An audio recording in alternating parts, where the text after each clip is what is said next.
Pero mas nakakagulat kapag sabay-sabay silang nagpapasikat. Flying tropa ng talent at tricks lamang sa alamang. Kaya kilalanin ang nakakaliw at so talented na The Bird Gang. Hello, Galos!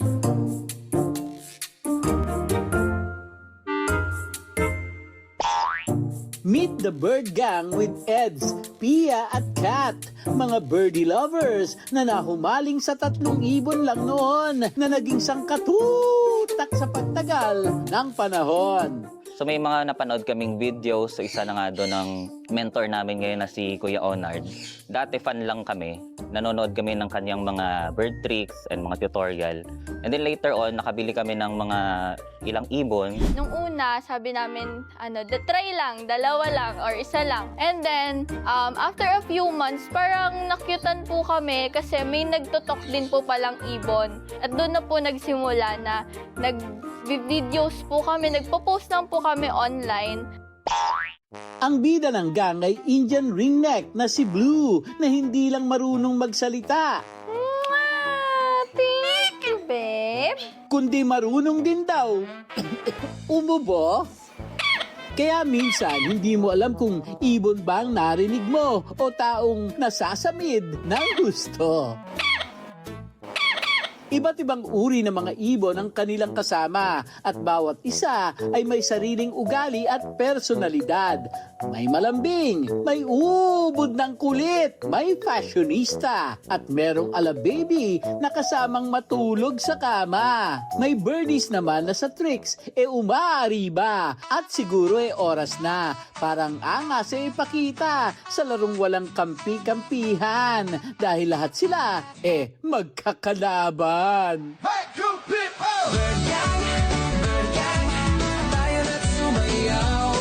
Kanta at tawa habang bumibiyahe tayo. Bird gang, walang katulad to. Sama-sama lagi, saan man mapadpad mo.